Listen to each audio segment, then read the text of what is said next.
My name is Elizabeth Merrill. I had the privilege of serving in the year 2003, which marked the 50th anniversary. Well, first of all, we were celebrating the 50th anniversary of the auxiliary.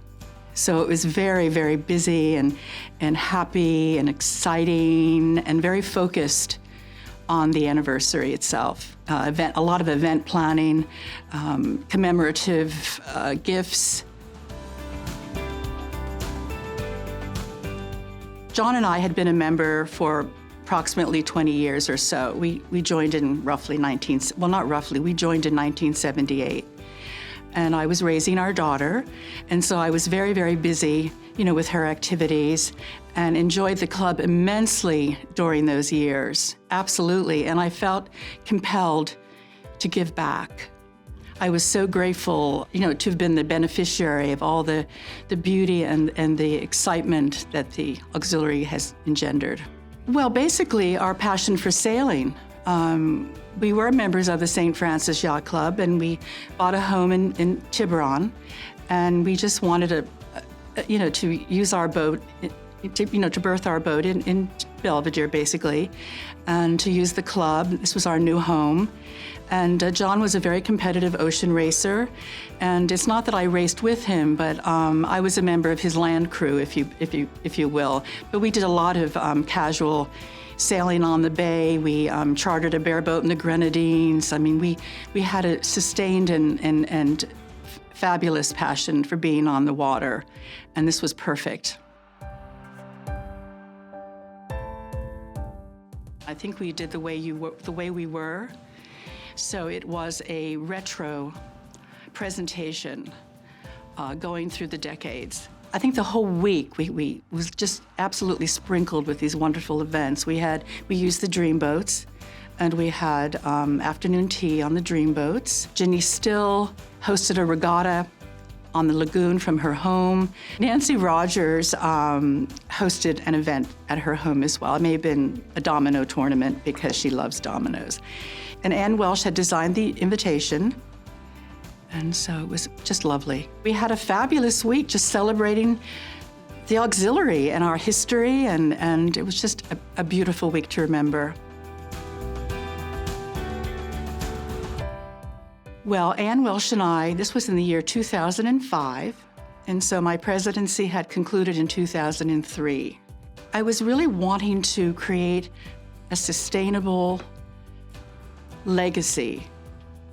It's almost redundant, but a legacy that would actually sustain, that's even better, sustain the fabulousness of the auxiliary and its mission and its purpose, and just reinforcing it. And so we were at the past president's tea in 2005, and we were sitting and we were just talking about doing something really special, very memorable and sustaining, and we came up with an all-women's regatta. And it was so exciting because we both had the same idea. And we wanted to encourage and educate and empower women to be on the water with confidence. And so that was 2005. And fast forward to the year 2015, yes, it had a very long gestation period, but we were very determined. We really believed in it. It was the right thing to do. I just wanted that name Auxiliary Cup, auxiliary, auxiliary, auxiliary, to give it the visibility, sustained visibility. I mean, I think the operative word here is sustained, sustaining the name of the auxiliary. And so Susie Moore was our Commodore, and there we go. So she got it on the calendar, and it was very exciting. It was our first race in September, and we just had our 8th regatta going forward. I know, it's very exciting. I'm very proud. I'm very proud for the auxiliary and all the women who have worked on it and promoted it, and more importantly, skippered and crewed and sailed it, and it was just, it's really so special. I would say keep investing your passion and your dedication and your commitment, because that's why we're here today, because those are the values that have made us who we are and have enabled us to, fulfill our mission and purpose. Just, again, deepen your commitment, enjoy what you're doing, carry your passion, get on the water and sail. The club has a lot to offer, and it's wonderful to be able to give back. Well, I think when there were issues that required a great deal of diplomacy, because everyone's opinion is very, very important. And most board members believe that their opinion is very, very important.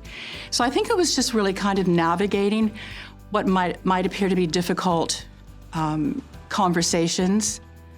One of the challenges that I faced coming into the presidency was that our coffers were a little skim, because our whole income, our special event budget, was based on the membership dues, which I think at the time was $15.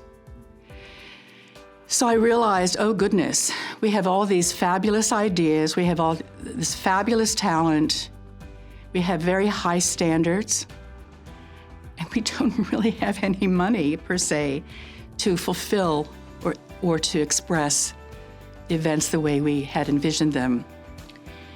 So I proposed the idea of having, at the luncheon, if you will, the fashion show, to have these little silent auctions or sign-up sheets. So we started a little bit of fundraising to increase our coffers.